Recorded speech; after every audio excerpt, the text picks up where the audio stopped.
Hello and welcome to New Wave, your go-to resource about climate investing in Europe. Joining me today are Robina from Contrarian Ventures, Mathieu from Voyager Ventures, and Vera from Apex Ventures. And in today's episode, we're diving into the rise of AI for material discovery, how it works, why it matters for climate innovation and European sovereignty, and what investors should really pay attention to. We'll break down the business models, the potential moats, the risk, and where the biggest opportunities are emerging in this new wave of startups. Before we jump in, don't forget to follow us on Apple Podcasts and Spotify or to subscribe on YouTube. You can also sign up to the newsletter that comes out every Monday and summarizes everything that happens in climate tech in Europe. All right, let's get into it.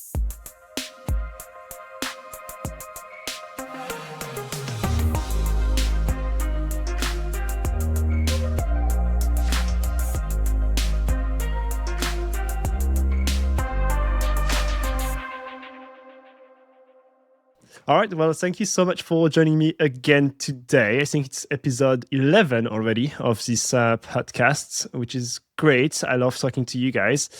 Two new people today, Vera and Robina. Happy to have you. Today's topic is to talk about AI for materials. There's been quite an interesting lots of companies coming up from France, the US, Europe, in terms of AI for materials discovery. In Europe alone, we've seen Cusp AI raising a 100 million Series A, Altrov, which is part of your portfolio, Robina, raising a 10 million seed. And then we've seen Periodic Labs in the US raising 300 million as a seed round backed by Axel and A16Z. So obviously quite a lot of interest from investor. Vera, you're a deep tech investor at Apex Ventures. You know your topic and your science. Can you kick us off really briefly with an introduction to the space? Like, what problems are we trying to solve for, and kind of what changed in the last few years that suddenly makes all of this possible? Yeah, sure. So I guess the way that I think of the space or see it is the one example where we've really seen a real breakthrough in AI for material discovery so far is AlphaFold with protein folding. And the reason that AlphaFold worked so well is because we've got incredibly good data sets for proteins. So we've got millions of known structures. They're all composed of the same 20-something amino acids. And at the end of the day, there's only like a finite amount of ways that proteins can fold. And so it was quite possible to train models to pick up on these patterns and then come up with really cool ways of folding these proteins. But if you then move away from proteins to inorganic materials and energy materials, it becomes a lot more complex because the data sets that we have are much, much smaller. So the ICSD, which is the Inorganic Crystal Structure Database, has about 200,000 entries. And of those, only like 1,000 or 2,000 really have all the data that you need. So we miss a lot of thermodynamic data. We're missing lots of diffraction data. And that then makes it much, much harder to train models on those data sets and expect them to come up with really interesting novel structures. And so if you just contrast AlphaFold to, say, what Periodic Labs is trying to do with trying to come up with a room temperature superconductor, which, is great for humanity that somebody is working on that. And I really want them to succeed. But just kind of considering how much more limited our data is and the fact that we don't actually know what properties you need to make that kind of a material makes it an incredibly difficult task. And I guess this wave of AI for material discovery startups that we've been seeing really started with a couple of publications that came out in 2023, mainly by Google DeepMind and Microsoft, where Google DeepMind came up with something like 2.2 million new structures. And they claim that 400,000 of those should be stable in theory. And then this group at Berkeley came up with an automated lab to synthesize 58 of those structures. And then that paper got a lot of criticism later on because other groups claimed that none of those materials were actually novel. And a lot of them weren't actually what they were claiming that they were. And then similarly, the Microsoft paper, which is a Nature paper, came up with something like 9,000 really promising candidates. And then they managed to synthesize one of those. But then that turned out to be like the disordered form of the ordered crystal that they were trying to make. And that might sound like a really small detail that isn't important, but it has huge implications. Yeah, Vera, one question perhaps for people who are newer to the space or don't have a PhD in chemistry.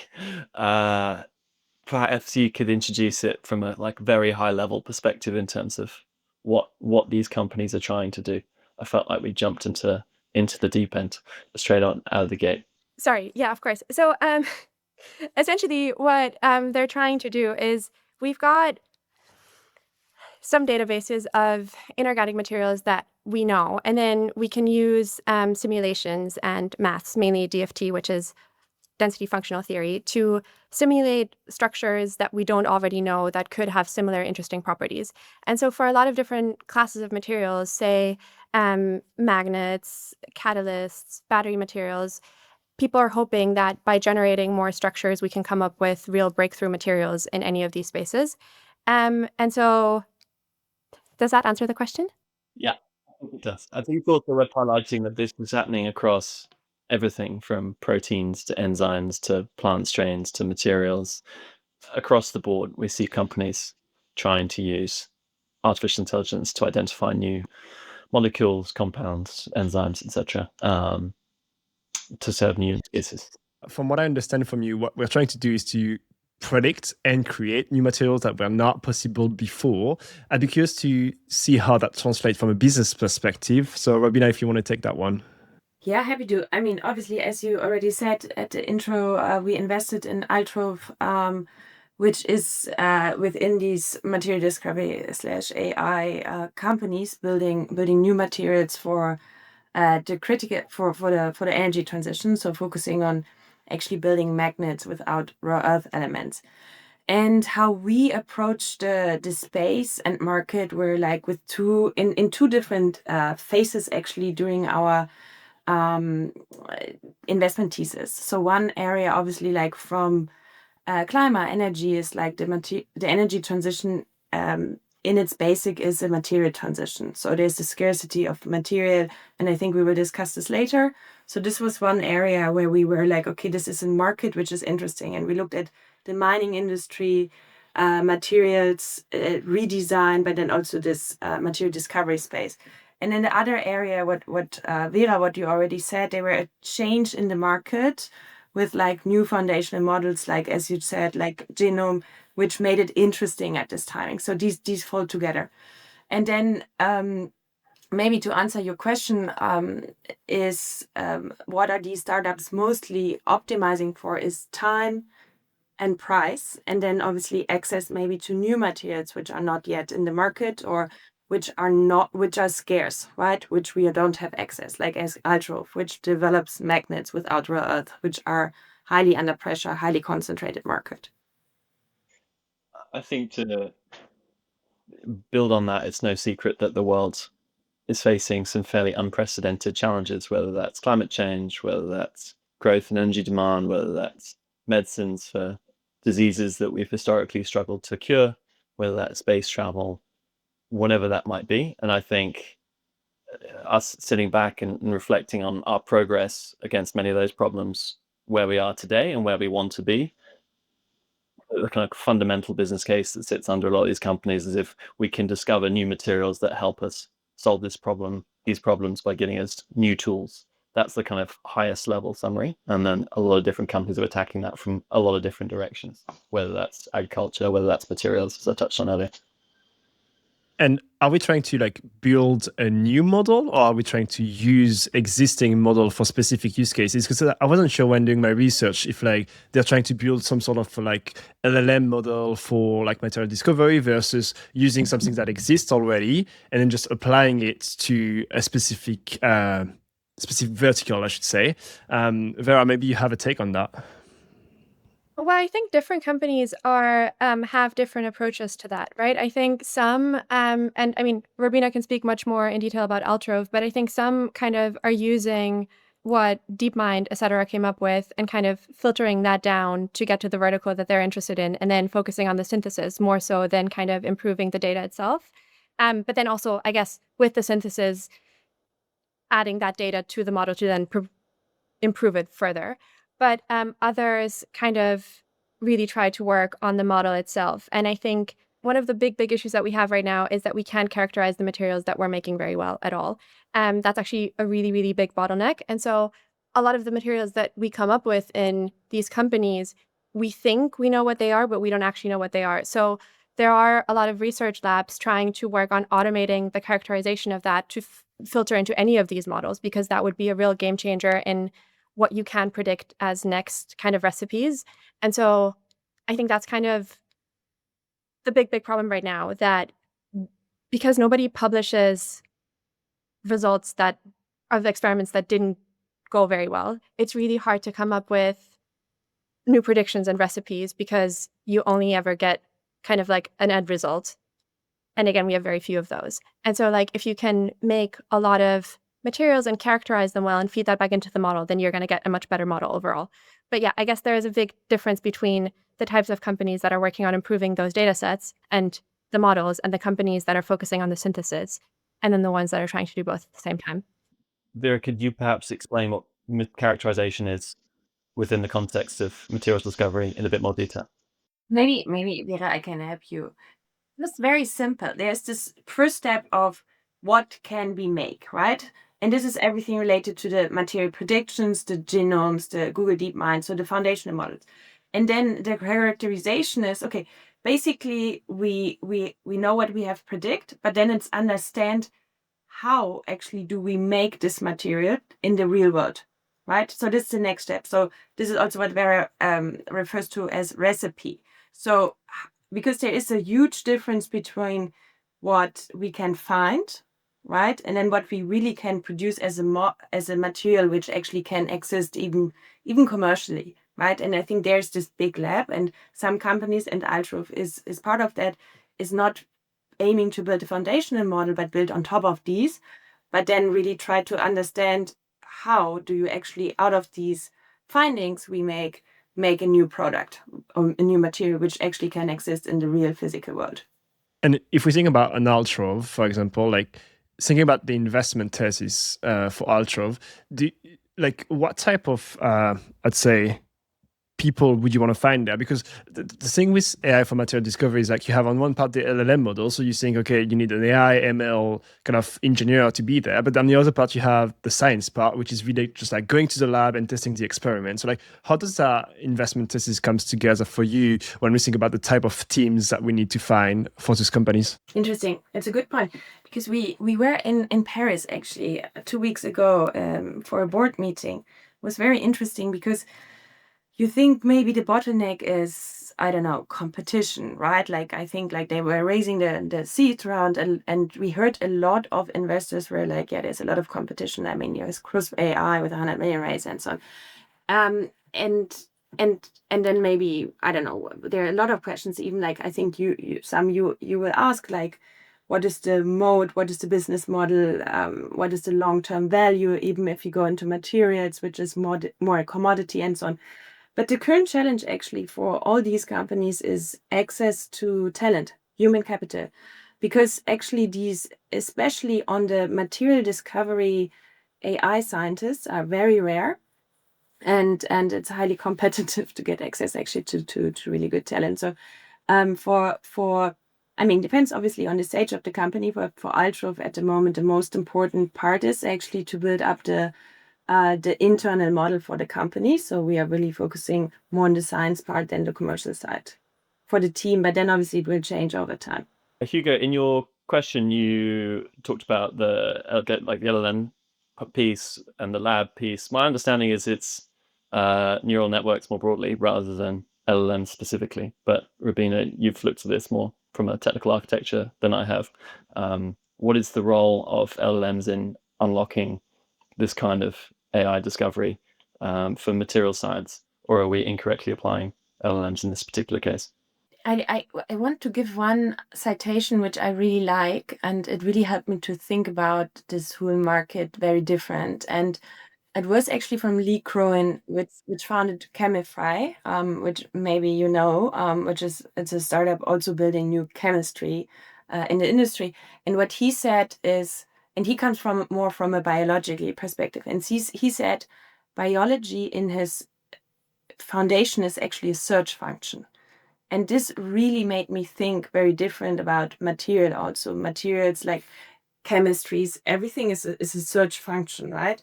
And then it's more thinking about where do we have to search, and how do we actually accelerate search? And this is what we do here, right? And so for the foundation, is it LLM based? I mean, what Altruv is doing we feed the system on top of the foundation, right? Like we get real world data, because I think Vera talked about it, but in the material space, data are quite rare, especially on the magnets and the rare earth elements where Altrop is working on. So we need actually we need to generate our own data and building on top of the model there. If that's the case, then where is the value created in that value chain? Because if we're saying that you can basically use a model from Google DeepMind to try and create or filter the list of materials, is the value created then in the lab? Is that like the data that you get from the lab? Is that where you have a moat as a startup? Do I understand it correctly? I mean, for us, like, so why we decided to invest in Altrop, right? Like, first, we were thinking, okay, what, like the material question was the main question, and then we decided very early on, if we think about the AI tech stack, we have like 4 layers, right? We have the compute, we have the foundation, and we have the infrastructure layer, and then we have the application layer. And for us personally, as we are a 100 million fund, so relatively small fund, we said we are not willing and interested to invest in the foundational models, as it's too capital intense. So we see the highest value actually in the infrastructure or the application layer. And Altrop is building actually in between, and is the value is created by actually owning the end customer relationship and selling the product to the end customer. While obviously, like at the moment, it's like in this research and development, where a lot of people can argue it's more a consultancy, right? They work with like Schneider Electrics and all these companies, get their customer insights data, and then kind of like build their customer's product on top of it. So it's definitely part of building a proprietary data set with real customer data, but also feeding and building the customer relationship and the insights they have. So that's how we look at it. But maybe Matt and Vera, you have some different views. Curious to hear yours. No, actually, I would agree with a lot of what you just said. I do think definitely it's in kind of being able to synthesize the materials, because I think that's the biggest kind of bottleneck in this whole field right now, that we come up with all of these, in theory, really interesting structures, but the great majority of them we can't actually synthesize. So being able to synthesize them and characterize them, that is where the value is created. And so I think definitely kind of what Altrop is trying to focus on with coming up with novel structures and kind of, I guess, getting to the point where the recipes that your AI model spits out are better than what currently the state of the art with, say, combinatorial synthesis, which is kind of what people are doing right now to screen for catalysts and drugs.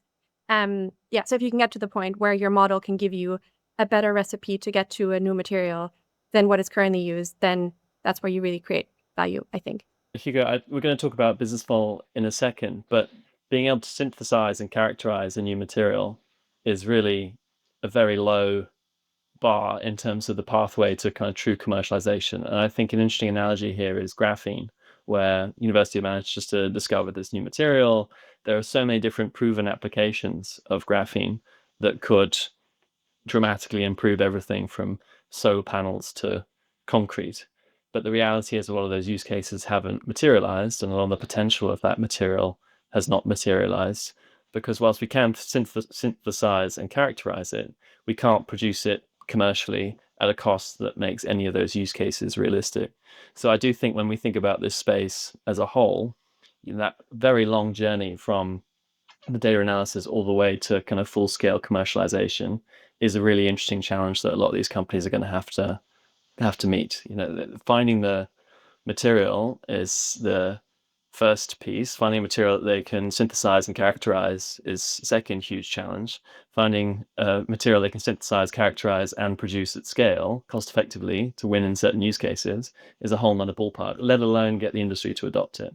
So I think that journey is an interesting thing to bear in mind when thinking about companies and opportunities and materials they're discovering. 100% agree with that. I think that's kind of what I mean with like different companies have different problems that they're trying to solve and different routes of getting there. So I think different materials have different needs. So like I think, whether you're trying to make a new magnetic material or whether you're trying to make a catalyst or whether you're trying to make a new battery material, there are very different, I think, points that you need to be able to get to in terms of how far you scale it up, whether it's successful and whether you kind of have ownership of the IP or kind of get to the value creation or not.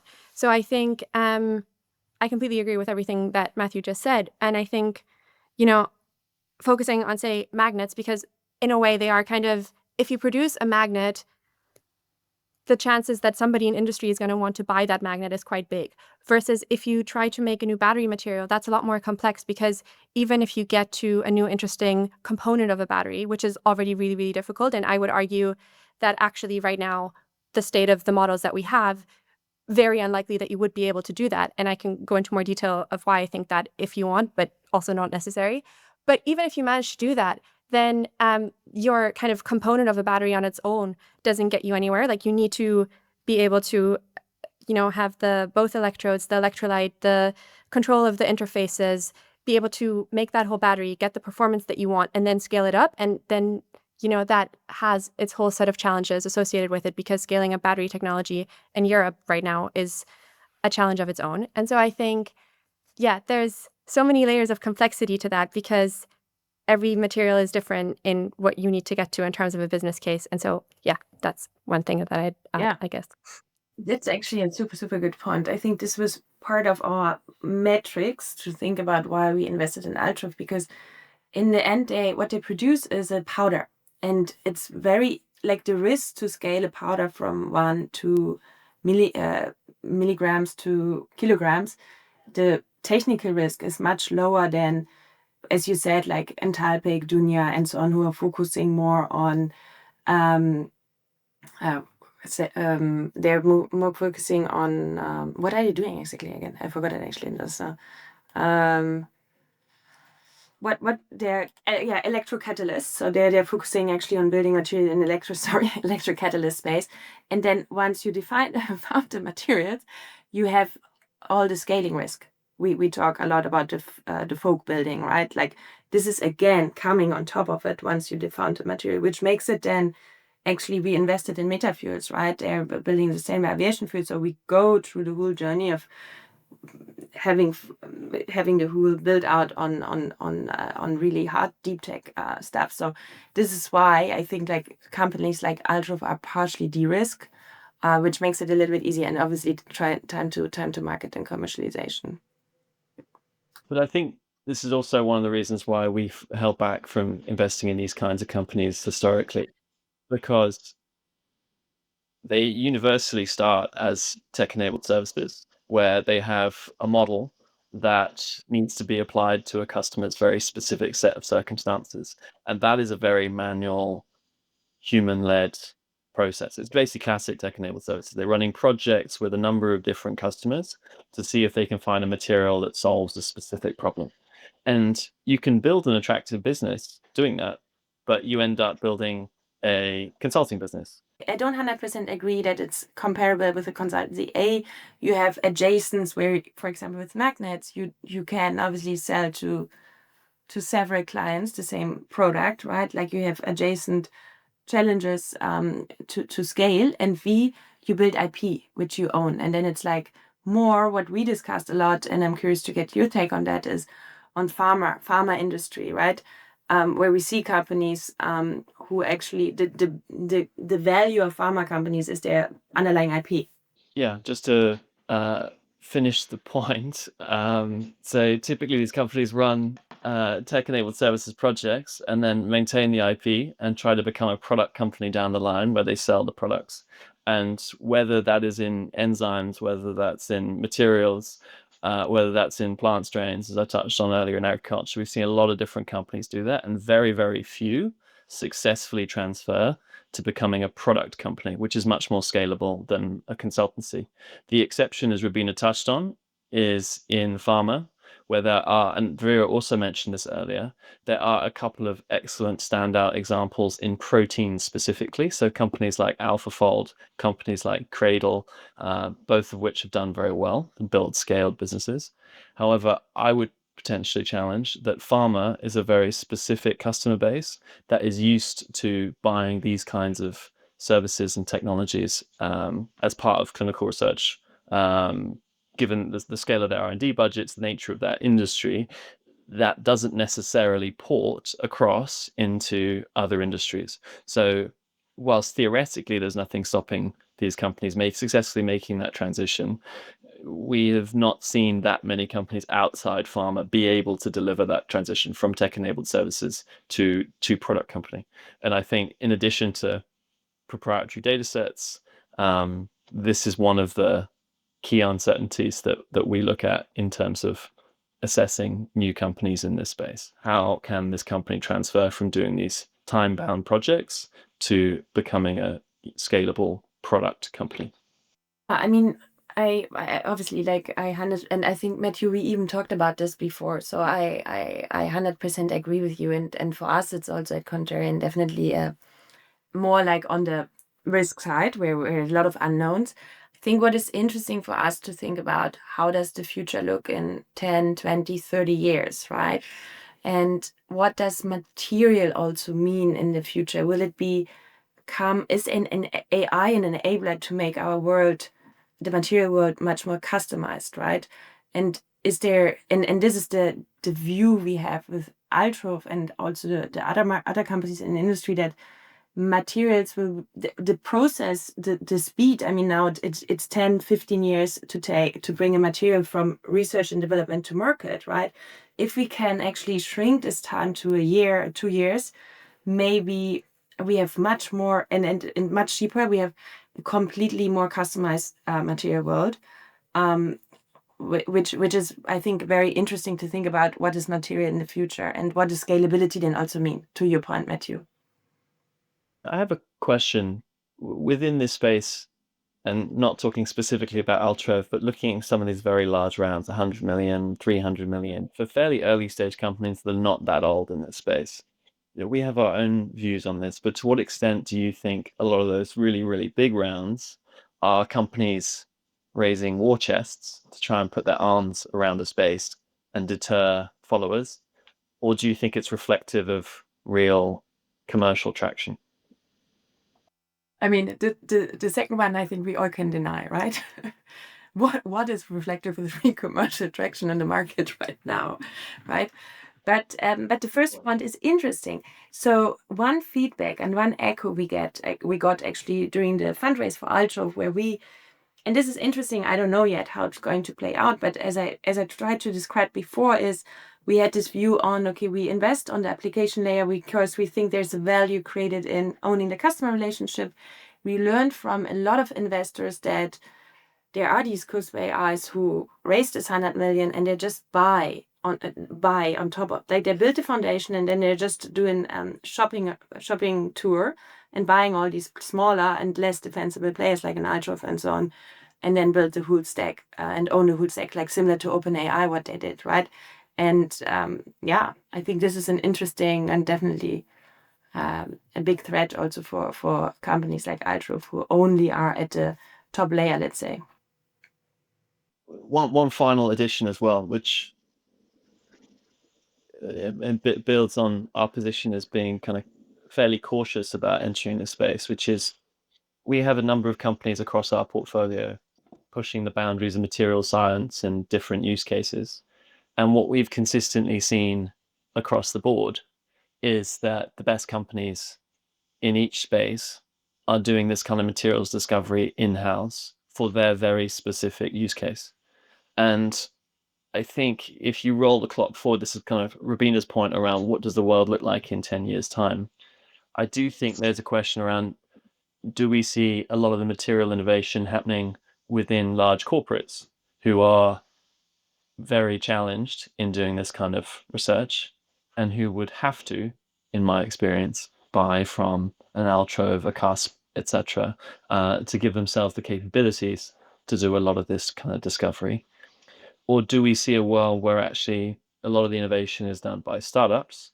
A lot of the disruption comes from startups who either go and build standalone companies or are then acquired by the big corporates.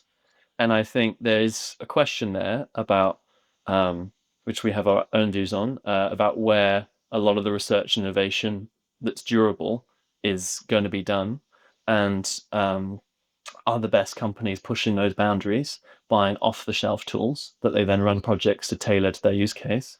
Or is it such a core part of materials science today, for example, that they will all do it in-house? And I think for us, in our experience, we're seeing the latter, and a lot of the demand for these products is coming from the big corporates trying to catch up. But we're not totally convinced that that's where a lot of that innovation that's durable is going to take place. So that's kind of how we think about it.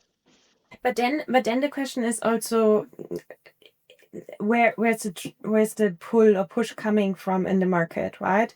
And why we feel like sorry to again come back to Altruv, but why we feel like this area is very interesting is that, and I think Hugo, you also mentioned it at the beginning, European sovereignty, access to materials, and so on. So there's also a pull in the market, not only from Matthew, your point in research and innovation, like how to rethink and where's like innovation coming in a company, but also actually access to materials.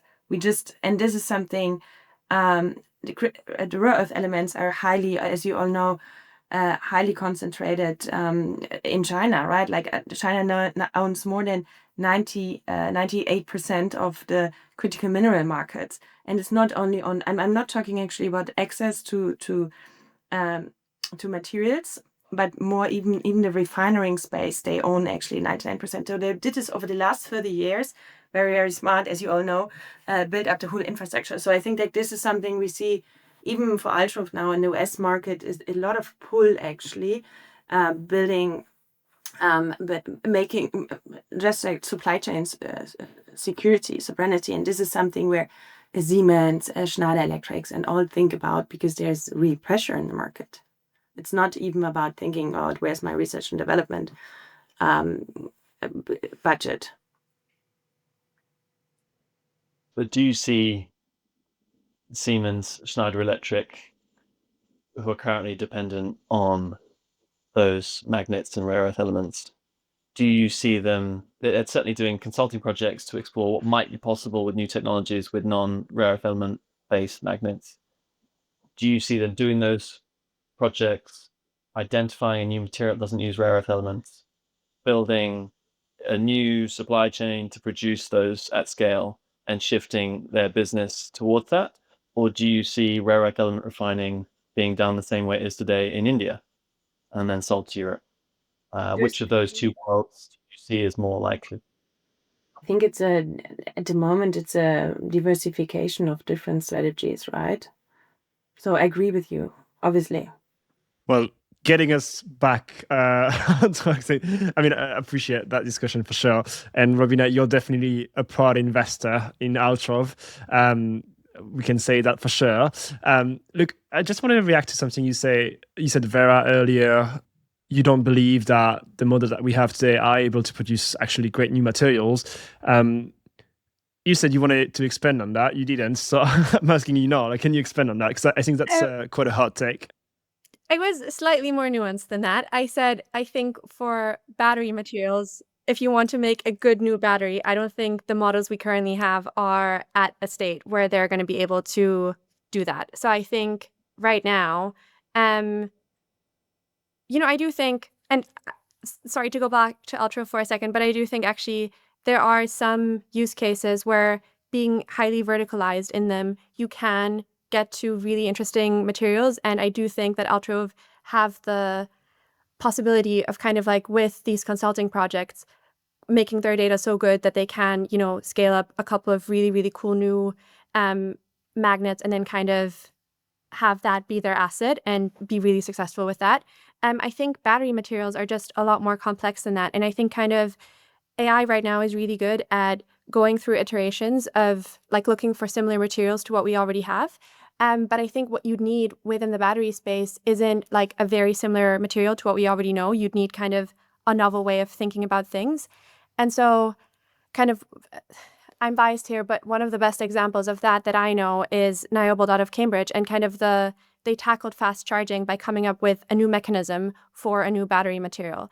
And kind of, I don't think AI right now is at the point where it can come up with the mechanistic understanding to change a lithium ion intercalation mechanism into a diffusion mechanism where you can then host a lot more lithium ions more quickly and therefore get to a different charging rate. And so I think right now, for something like a battery, you're much better placed in having, a battery startup that really, really understands the chemistry and does a couple of experiments based on science rather than having an AI model try to come up with hundreds of thousands of new battery cathode materials and hope that one of those is going to give you the next best performing battery.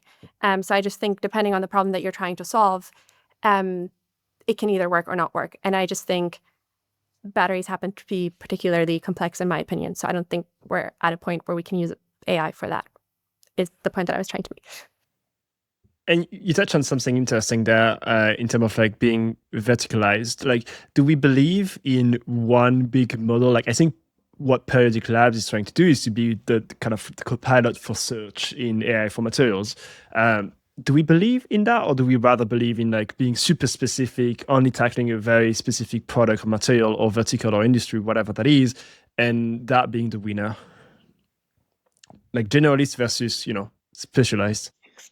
I think you get this argument across the board at the moment, whether it's robotics, whether it's foundation models, etc. I think the way we think about it is, whether it's generalized robotics versus use case specific, or in this case, whether it's generalized materials discovery versus use case specific, I think pursuing any kind of generalized play is hugely capital intensive and be incredibly ambitious. So for us to lean into that kind of play, you'd need an unbelievable team, probably a very experienced team, who can attract the kind of capital and the kind of talent that might be able to unlock a kind of open AI type moment. There's definitely an opportunity there. Google was not the first search engine, but they went out with this generalized vision and built one of the largest companies ever. OpenAI, similar trajectory. And I do think there's also an interesting point around the appetite for these kind of generalized plays in the US versus Europe. There's certainly huge swings, and you need unbelievable team, huge amounts of capital, etc., etc. It's a lot of risk there. Use case specific is much simpler to diligence. You can do it from kind of core fundamentals. How much are you saving? You can diligence specific market pool in that use case, and you can build a hyper-focused team around it. So I think it's a question of risk.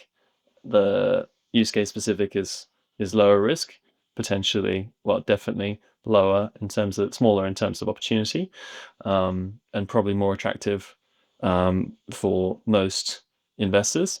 But the generalized plays can and have worked, but they just need a lot of capital and an excellent team. And maybe quickly to add on this, because I think, Matthew, you mentioned the broader discussion currently in the market, from robotics to even foundation models.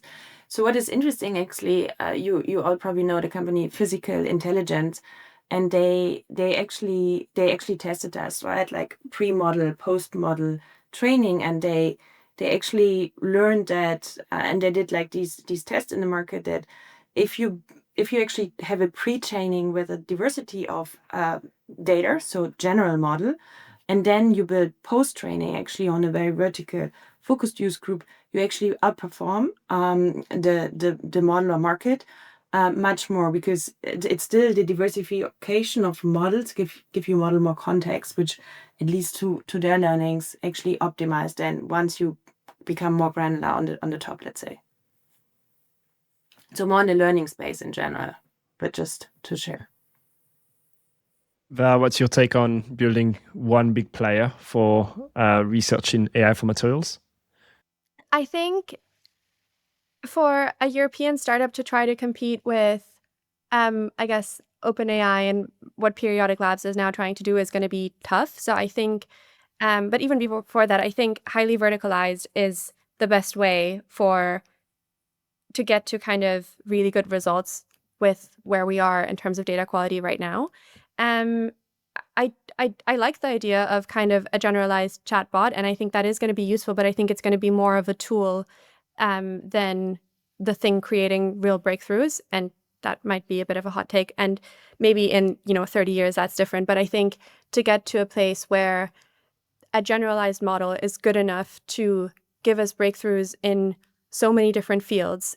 We're a very far way away from that. And so I think right now, a vertical model, I think you have a shot at, in the near term, getting really good results. A generalized model, I think, is going to take a while, is my take. Well, look, one last question for the three of you. So places of opportunities versus places you stay away from in this space. Who wants to start? Yeah, I think for us, we haven't placed a bet in the space yet. That doesn't preclude us from doing so in the future. I think for us, we'd need to see that very clear pathway to productization and commercialization. And I think, having looked at quite a lot of companies with similar business models, that path has been fairly unclear for us outside of the protein space specifically, where we've been impressed with some of the things that we've seen, but they haven't been such a fit from a kind of climate perspective. They've been more medical in their focus. So for us, we're excited to meet the next generation of companies tackling this problem and how they're going to navigate some of the uncertainties and challenges of companies that have tried similar business models before. Yeah, I think, as I tried to say at the beginning, I think we look at two sides. We look at where we think in the tech layer the value occurs, and then also on the material layer. So these are the two areas where we look at when we look at the market, and then we define need of capital, like how capital intensive is this, how much competition is there, what is the time to market, and so on. So this is how we look at it. And I would, similar to I think like Matthew and also Vera say, the market is, the rules are in process of defining. I think we are still very excited about the space. Obviously, we have done one bet, but we would definitely do another one. I think the market is also changing quite quickly, and it's very hard. I mean, we four can debate about it like hours, but where really in the long run the value is occurring, I think it's hard to say yet. And in the end, we also bet on the strongest people, and so we are always open to chat. I also haven't done we haven't done an investment in the space yet. I'd be really keen to, obviously. I think there's some concepts that I think I really like. One of them is Level 9 Labs out of Berlin. And the reason I like them is because they use the protein and enzyme databases. So we know that those are the best data sets that we have. And then they kind of mimic the active site of one of those enzymes and make an inorganic catalyst out of that. And that's really smart because you're using the best data that you have to then come up with an inorganic catalyst that is just much more stable in industrial conditions and in kind of the harsh environments that you need, where enzymes usually really, like, you struggle to scale them, and inorganic catalysts you can scale. And then so they're kind of using this platform technology to zone in on a couple of use cases, scale that up to kind of kiloton scale, because that's what you do need in the chemical industry, and then kind of get the value creation of the platform by showing that it works in a couple of use cases. And I think, to me, that kind of simplifies the problem. You're simplifying the risk on the data side because you're using the best data we have by a long way. You're kind of de-risking the scaling up of enzymes by making them inorganic catalysts. And you're kind of using a couple of use cases to create value for the platform as a whole. And I think that's a really interesting approach. So that's an example. But again, I haven't done an investment there yet. One thing we haven't talked about, Hugo, is the kind of picks and shovels type approach, which is actually where we've placed quite a lot of bets. So, for example, as we talked about, the commercialization of a lot of these novel materials is one of the cruxes of this conversation. And you would be staggered at how blind advanced manufacturers are to a lot of what goes on at the nanometer scale along their production lines when they need precision. And it's one reason why wastage from brand new gigafactories in the battery space is typically 80% in the first year, 50% in the second year. That's the problem that ultimately killed Northvolt. But even when CATL build a new factory, those are the kind of wastage numbers that they have to go through. And a big part of that is the sensing and metrology that happens on the production lines. And so if we can improve that, then we increase the flexibility for manufacturers and advanced manufacturers specifically to experiment and deploy new technologies and materials. And I think that's a space where we have a lot of interest and have invested quite a lot in companies like Sirenopt, for example, that we've talked about before, which provide that kind of nanometer scale precision on advanced manufacturing lines across a broad range of parameters. And I think that's an interesting kind of enabling function to invest in the medium to venture timeline. Love it. Well, look, that was the last episode for this year. So looking forward to 2026. It seems like there are a lot of opportunities in the market for companies that are trying to tackle materials from lots of different approaches. Thank you so much, everyone, for today. I appreciate it. I appreciate your time. And then I'll be in touch soon. Thank you, Hugo. Thank you so much.